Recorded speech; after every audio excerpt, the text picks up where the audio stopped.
छत्तीसगढ़ का दुर्ग संभाग ऐसा संभाग है जो पूरे प्रदेश की राजनीति में कांग्रेस के लिए अलग ही वर्चस्व रखता है और वीआईपी संभाग माना जाता है।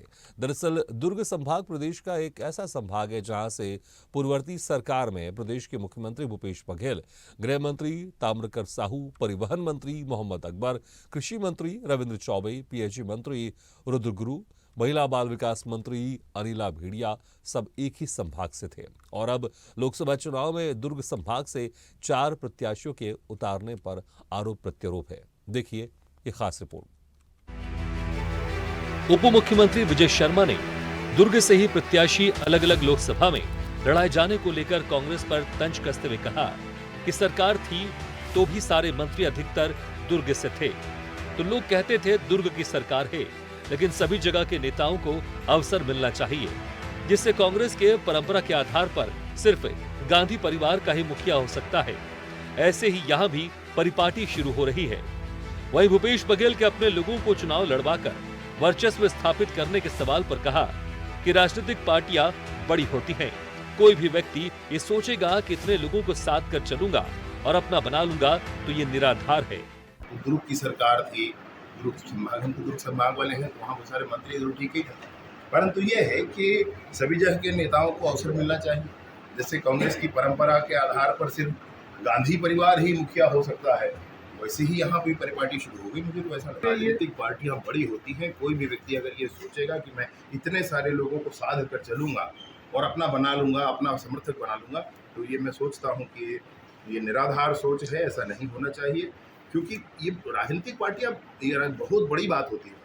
ये जो कुछ भी आपके साथ अगर जीवन में कुछ मिलता है आपको, तो वो दैव योग है, मैं ऐसे मानता हूँ।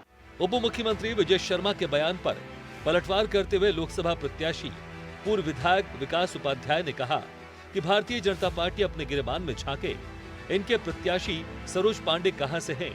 विकास उपाध्याय ने कहा कि लोकसभा चुनाव के लिए ऐसा कोई बड़ा काम इन्होंने नहीं किया कि जनता को बता पाएं। अब तक झूठ फरेब से ही चुनाव जीतते आए हैं। भारतीय जनता पार्टी अपने गिरेबान में झांके। सरोज पांडे जी कहाँ की, अमेरिका से आई हैं। सरोज पांडे जी जांजगीर में चुनाव लड़ रही हैं, वो कहाँ की हैं। भारतीय जनता पार्टी के पेट में दर्द हो गया, एक से एक मजबूत कैंडिडेट, एक से एक दमदार कैंडिडेट उनके सामने खड़े मिल रहे हैं। भारतीय जनता पार्टी ने कभी सोचा भी नहीं था कि ऐसे मजबूत कैंडिडेट उनको मिलेंगे। अब उनको अपना काम करना चाहिए। लोकसभा चुनाव में कोई ऐसा बड़ा काम किया नहीं। उनकी सरकार 9 साल से सत्ता में है, केंद्र में कोई मील का पत्थर छत्तीसगढ़ के लिए साबित करके दिखा नहीं पाई। अब वो भारतीय जनता पार्टी अपना जनता के बीच में जा नहीं रही है और सिर्फ बयानबाजी, गलत लोगों को मिसगाइड करना, यही काम भारतीय जनता पार्टी कर रही है। उनका मकसद कुछ नहीं, उनका मकसद जो झूठ बोलकर, फरेब करके, धोखा देके जनता का वोट हथियाना चाहती है, उसमें वो सक्सेस नहीं हो पाएंगे। इस बार बात करें लोकसभा चुनाव की तो छत्तीसगढ़ की 11 लोकसभा सीटों में से 4 सीटों पर कांग्रेस ने अपना प्रत्याशी दुर्ग संभाग से उतारा है, जिसमें महासमुंद से ताम्रध्वज साहू, राजनांदगांव से भूपेश बघेल, दुर्ग से राजेंद्र साहू और बिलासपुर से देवेंद्र यादव के ऊपर दांव खेला गया है। वहीं एक ही संभाग से अलग अलग लोकसभा में प्रत्याशी उतारे जाने को लेकर प्रदेश में सियासी बयानबाजी अब कितना रंग लाती है, तो ये देखने वाली बात होगी।